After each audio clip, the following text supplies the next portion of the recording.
হরে কৃষ্ণা, এই আদম গোপাল দাস। আজ এসেছি একটা নতুন ব্লগ নিয়ে। ভিডিওটা যদি ভালো লেগে থাকে, লাইক, কমেন্ট, শেয়ার এবং এই চ্যানেলটি সাবস্ক্রাইব করে দেবেন, আমাদের সঙ্গে থাকবেন। আজ চলে এসেছি গোবরডাঙ্গায় আমার এক দিদি বাড়িতে। মেজদি, দেখুন মেজদির ছোট মেয়ে, মানে প্রথমে ছেলে, তারপর পরে মেয়ে হয়েছে। সেই মেয়ে আজকে মুখে প্রসাদ। সঙ্গে রয়েছে ওর বড় পিসির মেয়ে, মানে ভাগ্নির ঠাম্মা, ছোট পিসি, তারপর ওর দাদা কেশব, আর আমার দিদি পেছনে রয়েছে। দোলখোলা গোবিন্দ কুটিরে ওর মুখে প্রসাদ দেওয়া হবে। আমরা অনেকগুলো ভাই বোন, আমাদের দুখানা মেয়ে। পিস্তত বোনের একটা মেয়ে আছে, আর আমার এই দিদিটার একটা মেয়ে। পিস্তত বোন ওরা তো থাকে বাংলাদেশে, আর এই মেয়ের আজ মুখে প্রসাদ, তাই আমরা এসেছি।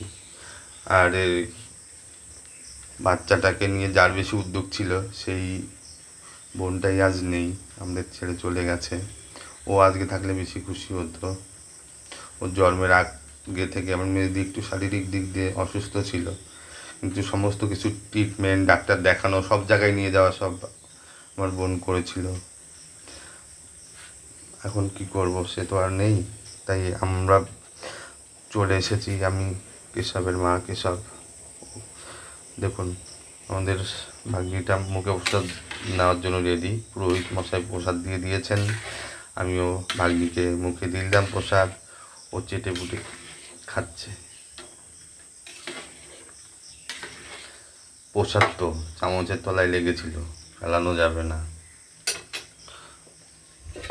ওর জন্য তলা দিয়ে দিলাম। ঠাকুরমশাইকে বললাম যে আরেকটু প্রসাদ হবে, বললেন হ্যাঁ আরেকটু দেওয়া যেতেই পারে, তাই আরেকটু দিলেন, সেটা আবার ওকে খাইয়ে দিলাম। দেখুন চেটে চেটে খাচ্ছে। দুপুরবেলা 12টা বাজে, প্রচণ্ড গরম, আমরা বড়রাই সহ্য করতে পারছি না, ওটুকু বাচ্চা কী করে সইবে, তাই ওকে সাইডে সরিয়ে দিলাম। মেজদিকে বললাম যে ওকে সাইডে সরিয়ে নিয়ে হাওয়া দে। মেজদি আর কেশবের মা ওকে সরিয়ে নিয়ে গিয়ে হাওয়া দিচ্ছে এবং দুধ খাওয়াচ্ছে।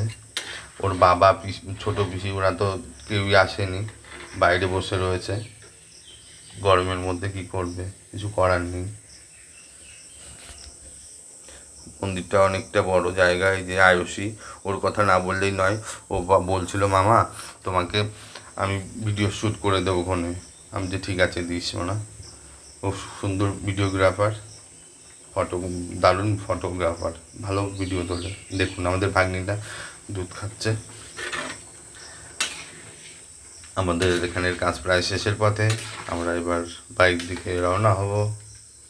আমাদের এই সব ভিডিও যদি আপনাদের ভালো লাগে, আপনারা লাইক, কমেন্ট, শেয়ার এবং চ্যানেলটি সাবস্ক্রাইব করবেন। সবাই ভালো থাকবেন, সুস্থ থাকবেন, ভগবানের কাছে এটাই মঙ্গল কামনা করি। দেখুন এই যে আমার মেজদির ননদ, আমি বসে রয়েছি বকুলতলায়।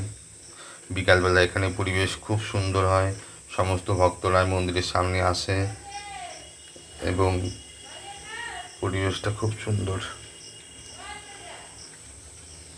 খুব ভালো হয়, মন্দিরটাও খুব সুন্দর। তাই সকলে ভালো থাকবেন, সুস্থ থাকবেন। হরে কৃষ্ণ, হরি বল।